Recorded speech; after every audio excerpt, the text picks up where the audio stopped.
Hello there, my name is Dylan Thompson. So this is my presentation for screenwriting regarding a topic in screenwriting that interests me. Because this presentation is going to be delivered online, I thought I'd roleplay what would actually happen if I was to deliver the presentation to a group of first year students. Just a quick note about the presentation. The PowerPoint itself would have been used primarily as a prompt for me.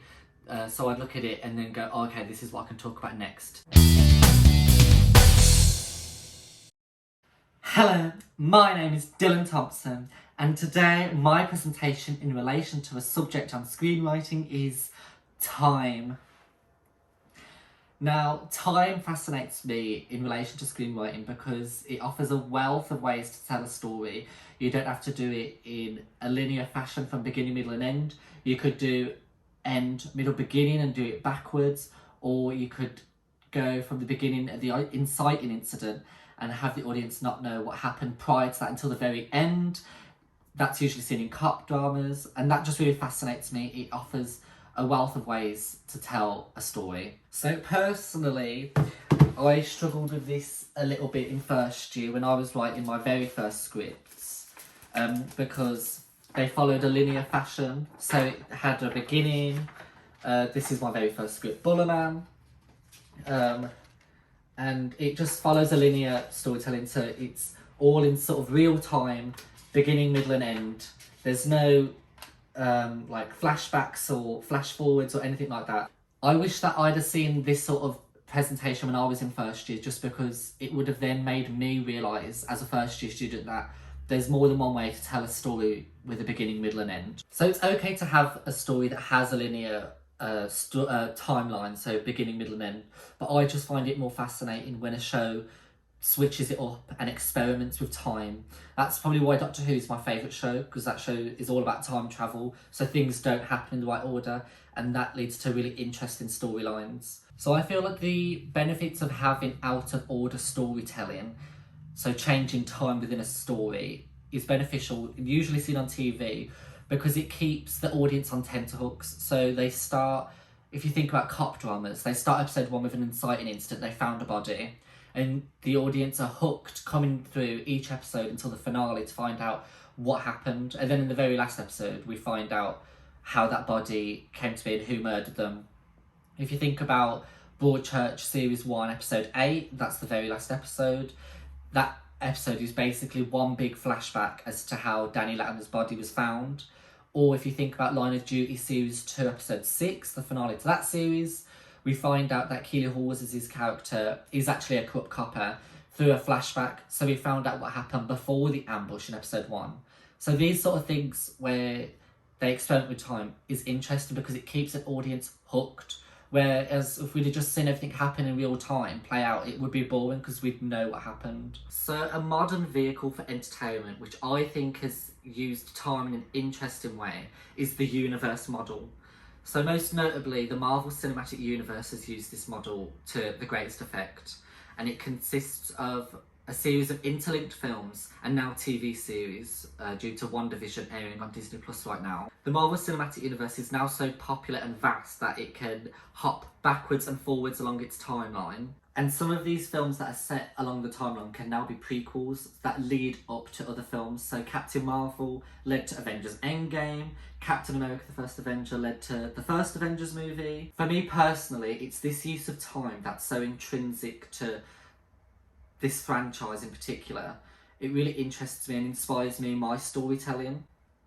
And other franchises that have tried to replicate the MCU's success is the DC Extended Universe, and even Warner Brothers' Monsterverse with Godzilla vs. Kong coming out later this month. However, an earlier use of this model was seen on TV in 2005 when Russell T Davies rebooted Doctor Who. And then the next year in 2006, he expanded the Whoniverse with Torchwood, a spin-off centering on a character, Captain Jack Harkness, who was seen in the series before. And then in 2007, he continued to expand it with the Sarah Jane Adventures on CBBC, focused on Sarah Jane Smith. For me personally, it's this use of telling stories that are all interlinked but still hold up and are unique on their own that really inspires me in my writing. And now we go on to Dill Bill Original Productions. So on my YouTube channel, Dill Bill, I write scripts, I direct them, I star in them, I edit them, and I use this sort of process as a way to cut my teeth and sharpen my skills and hone in specifically on time. Personally, I believe that the universe model is the future of storytelling, and we're seeing that now with Marvel and DC leading the way. So for me personally, I really want to get into the industry with that skill set already in hand. Under the banner Dill Bill Original Productions on my YouTube channel, I have created my own universe of interlinked stories. The first of which being the Pighead saga, which is set on Piggybank Road and follows the notorious serial killer, Derek Stone. Another saga on my YouTube channel is Chinese Unicorn, which follows Saluna Fishpaste, who lives on the road across from Piggybank Road, and it follows her investigations into haunted artefacts possessing people.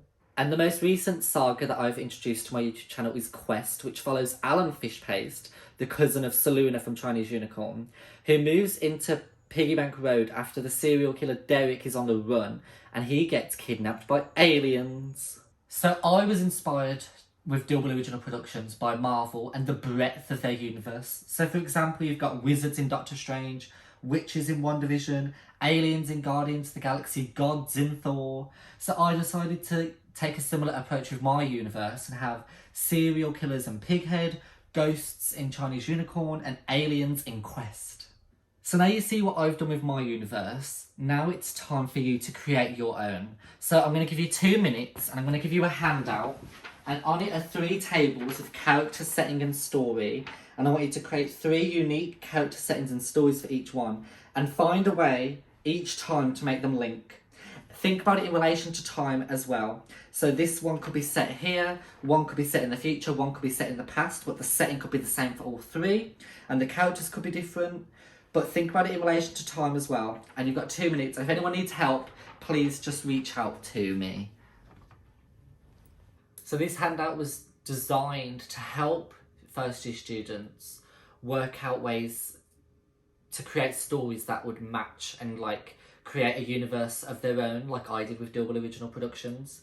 So for example, if you think about it more in terms of spin-offs, you'll have like Doctor Who, Torchwood, Sarah Jane. So that's the sort of vibe that I was thinking with this handout when I was creating it. So this next bit will feature a student asking me for help. So sort of what I would imagine an interaction between me and a first year student would be, what that would be like if someone with the handout was struggling to understand it, so I could explain it a little bit more. So that is what's coming up right now. Can I have some help, please? Yeah, of course I can help you. What seems to be the problem? I don't get it. So I've put a few examples here, but if you want to look at what I did with Dill Bill Original Productions, so with Pighead, the setting was Piggybank Road, and I carried that over into the next one, Chinese Unicorn, because the setting was across the road from Piggybank Road. And then for Quest, I carried over 2 things from both of them. I carried over a character, so Alan Fishpaste is the cousin of Saluna Fishpaste, the protagonist of Chinese Unicorn. And Alan has moved into Piggybank Road where Derek Stone used to live, because Derek Stone is on the run in this timeline, if this makes sense. So it is a lot and it can be a bit confusing, but if you just find a way to carry over a setting or a character and then make the story unique, so serial killers, aliens and ghosts, it'll make the universe expand because you've fitted so much in it, if that makes sense. I hope I've been of help. I think I get it. Good. So the point of that handout was to show that there's a wealth of stories to get lost in, always. You're never short of a story to find. And if it's a shared universe, I think it's easier because all you have to do is carry over a setting or a particular character and hone in on them in the universe, if that makes sense. So thank you for listening to my presentation. I hope that I've shone a little light on different ways to tell stories in relation to time. You don't always have to do it in a beginning, middle and end fashion. You can chop it up, mix it up, experiment with it and see what happens. Thank you. And that was my screenwriting presentation about something in screenwriting that interests me. I think if I was to have had this presentation delivered to me when I was in first year, I think it would have opened my eyes to the possibilities of scripts in relation to time and experimenting with them and how much fun that could be.